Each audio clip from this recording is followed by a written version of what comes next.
Allahu Akbar, Allahu Akbar.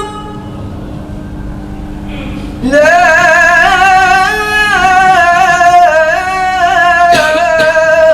ilaha illallah.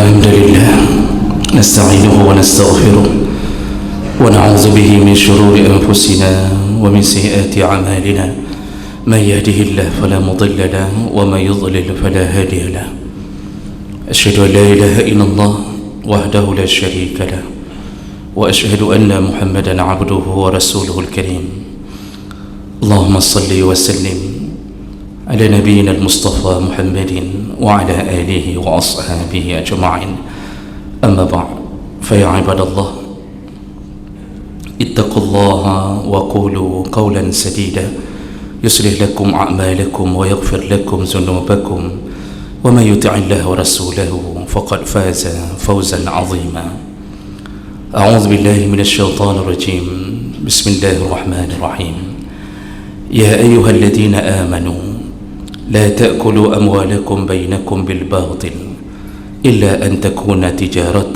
عن تراض منكم ولا تقتلوا أنفسكم إن الله كان بكم رحيما. Segala puji bagi Allah, kemuliaan salawat dan salam pada Rasulullah, pada keluarga dan seluruh sahabat-sahabatnya. Jemaah salat Jumat yang Allah muliakan insyaAllah,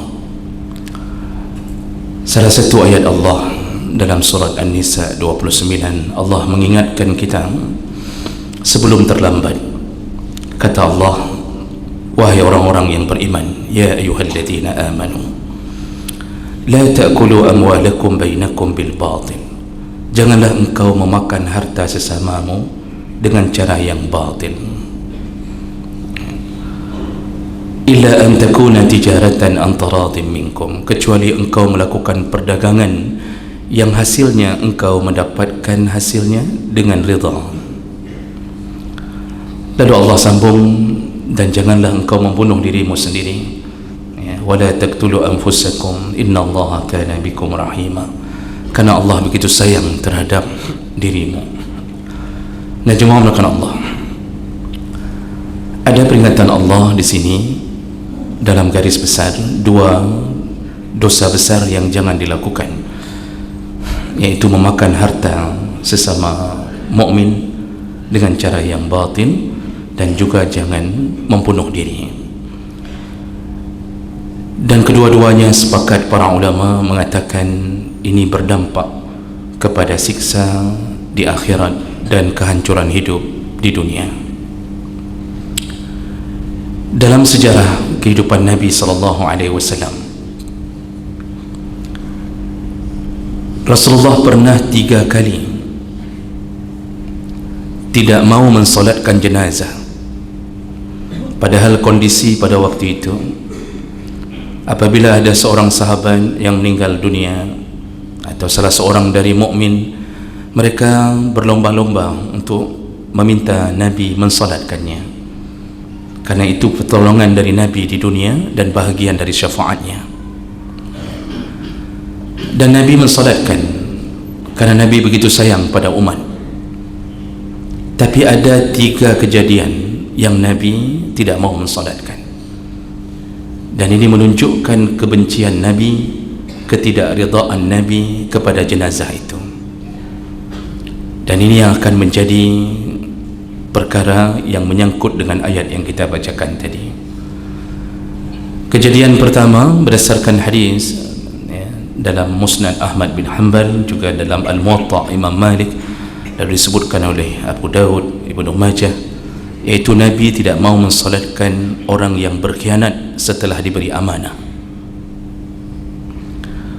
Hadis ini sahih dari Zaid bin Khalid Al-Juhani radhiyallahu anhu. Beliau menceritakan inna min ashabin Nabi sallallahu alaihi wasallam tawaffa yawma Khaybar.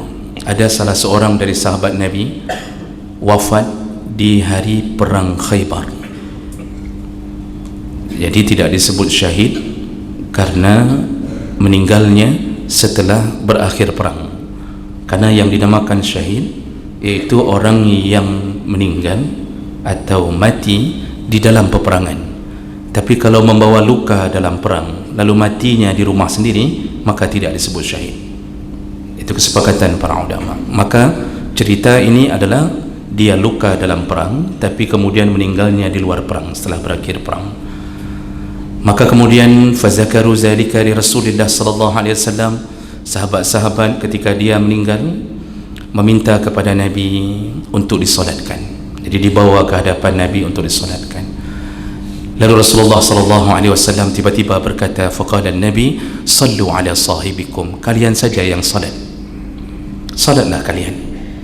Fataghayyarat wujuhan nas, berubahlah wajah-wajah sahabat. Mereka merasa ada sesuatu yang aneh. Kenapa Nabi tidak mau mensalatkan? Padahal yang mereka tahu secara zahir, orang ini mati setelah mendapatkan luka dari perang. Otomatis dia membela agamanya. Tapi kenapa Nabi tidak mau mensalatkannya? Maka berubahlah wajah mereka. Ada apa ini?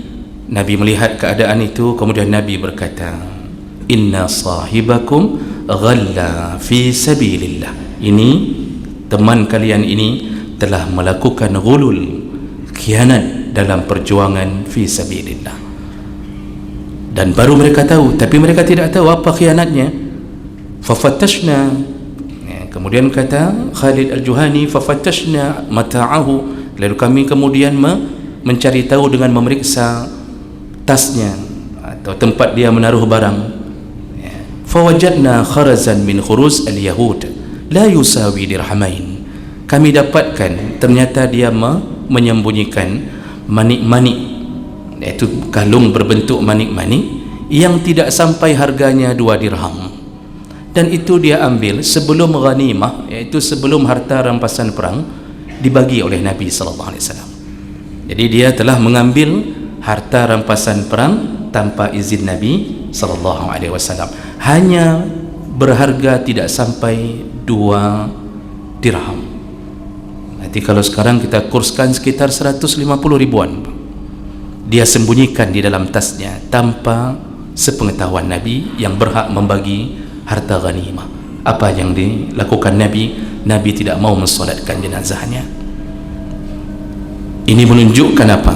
Perbuatan khianat adalah perbuatan yang menyebabkan kebencian Allah dan kebencian Nabi. Bahasa khianat Allah sebutkan di dalam Al-Quran dalam surat Ali Imran, wa ma kana li nabiyyin ay yaghul, Nabi tidak pernah khianat.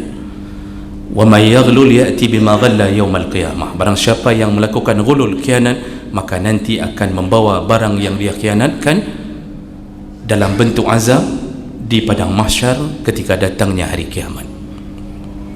Jemaah berkan Allah, kata ghillun atau ghallun itu artinya menyelipkan. Makanya sungai yang masuk ke celah-celah kecil itu disebut ighlal. Air sungai yang masuk ke celah kecil disebut ighlal. Ghillun juga bermakna dengki, karena dengki menyelip di hati, selipan di hati. Maka ghulul adalah menyembunyikan sesuatu yang dia selipkan menjadi milik pribadinya setelah diamanahkan kepadanya. Maka pekerjaan ini menjadi salah satu pekerjaan favorit di akhir zaman. Hampir merata orang melakukan ghulul. Bahkan lebih buruk orang yang ghulul daripada pencuri. Pencuri tidak mendapatkan kunci rumah kita, pencuri tidak mendapatkan kunci kantor yang perusahaan kita. Tapi orang yang diberi amanah, dia berikan kunci untuk dijaga, dia berikan kotak bendahara untuk dijaga. Pencuri harus membuat lubang di plafon, pencuri harus mendobrak pintu, dan harus datang ketika orang tidak ada. Datangnya dengan membawa berbagai fasilitas, dan dia kelelahan untuk mencuri. Pengkhianat tidak perlu lelah, tidak perlu membocorkan rumah dari plafonnya, tidak perlu masuk dari seng, tidak perlu mendobrak pintu, kunci di tangannya. Lalu dia melakukan korupsi di kantornya, dia ambil yang diamanahkan kepadanya. Inilah penyakit akhir zaman. Maka sungguh benar Nabi SAW mengatakan, la ya'tiyanna 'alan nasi zamanun, akan datang kepada umatku suatu zaman, la yubalil mar'u, di saat itu umatku tidak peduli bima akhazal mal, dari mana mereka mendapatkan uang, dari mana dapatkan harta, amil halal amil haram, apakah halal haram, yang penting bergaji. Begitulah umat hari ini mengambil harta sesama manusia dengan jalan korupsi. Dia korupsi harta rakyatnya yang dikumpulkan dari setiap tahun, dari pajak ke pajak, pajak ke pajak, lalu begitu mudahnya dia ambil untuk kebutuhan dirinya karena jabatannya. Diberi jabatan untuk menjaga harta rakyat, dia pula yang kemudian korupsi. Dipilih oleh rakyat, lalu dia mengkhianati rakyat yang memilihnya. Dalam kapasitas yang lebih sederhana, kalau kita belum merasa bahwa kita pun kadang-kadang melakukannya, pernahkah kita diberi amanah untuk melakukan satu pekerjaan? Sudah sesuaikah kita lakukan itu? Kalau kita seandainya diberikan tugas menjadi panitia, apakah mungkin kita pernah membuat data yang tidak sesuai dengan pengeluaran? Pernahkah kita mengisi bon kosong yang seharusnya harga nasi 10.000 atau 15.000, lalu kita isi menjadi 30.000 hanya demi mengambil kelebihannya?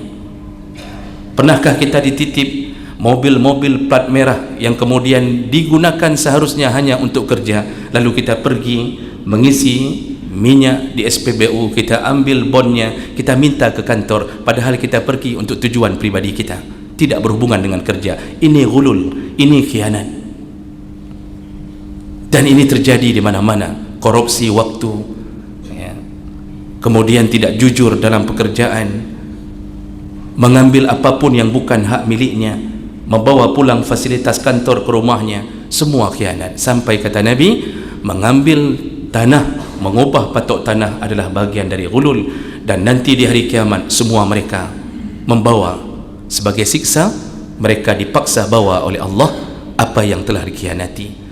Maka yang pernah mengambil patok tanah orang, mengubah patok tanah orang, maka Nabi mengatakan akan digantungkan di pundaknya luas tanah itu, panjang kali lebar kali tinggi.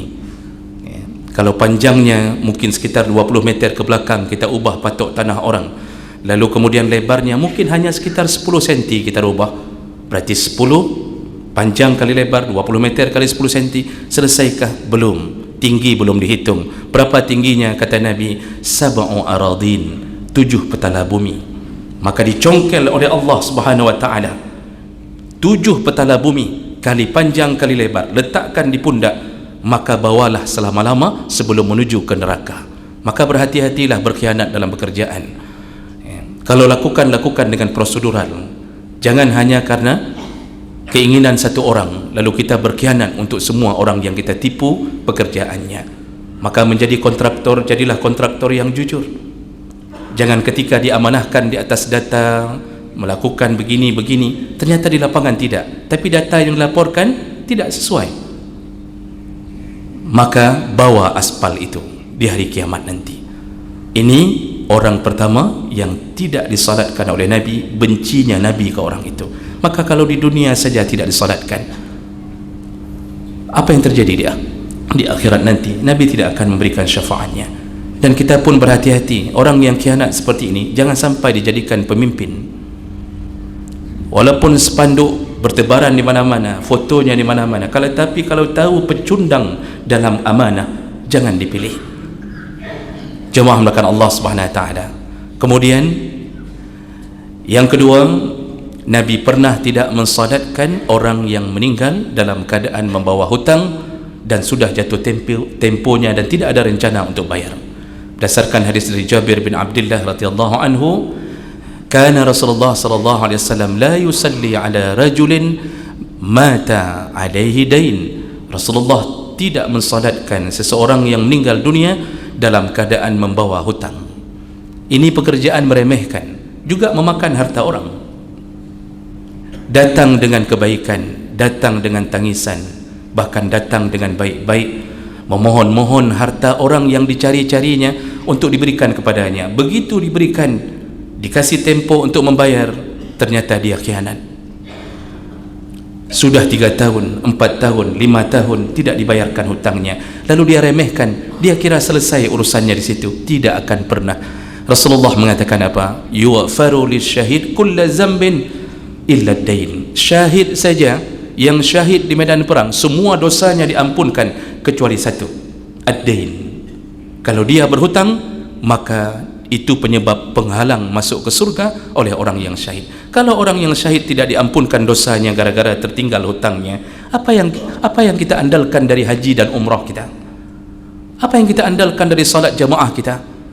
Jamaah terus-terusan haji, Masya Allah, luar biasa dia lakukan dan merasa diri mabrur, umrah berulang-ulang, lalu dia bersedekah sana sedekah sini, hutang tak bayar, yang syahid tidak diterima oleh Allah, apalagi kita yang di bawah syahid.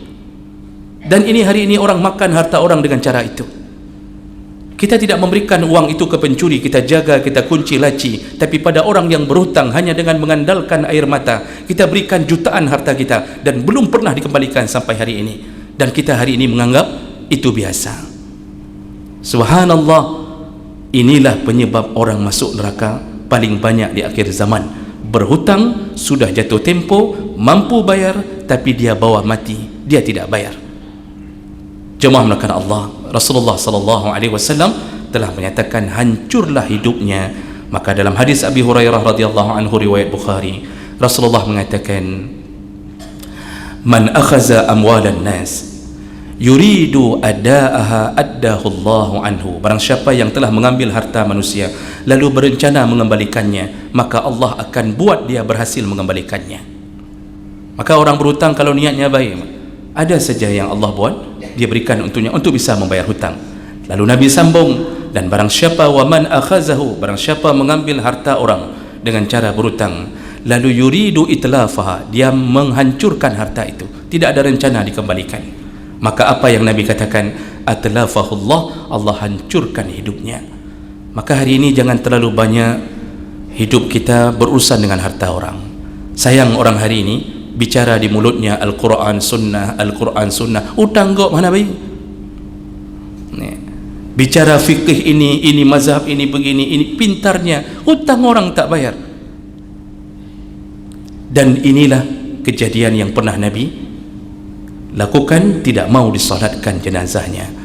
Maka oleh karena itu berhati-hatilah jemaah melakukan Allah. Tanda-tanda akhir zaman, orang tidak peduli lagi apakah yang dia konsumsi, apakah harta halal atau harta haram.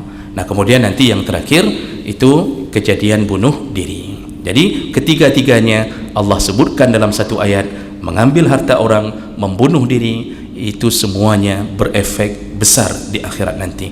Oleh karena itu selesaikanlah sebelum kematian datang kepada kita. Mudah-mudahan bermanfaat. Barakallahu li wa lakum fil Qur'anil azim wa naf'ani wa iyyakum bima fihi minal ayati wa zikril hakim wa taqabbalallahu minni wa minkum tilawatahu innahu huwas samiul alim.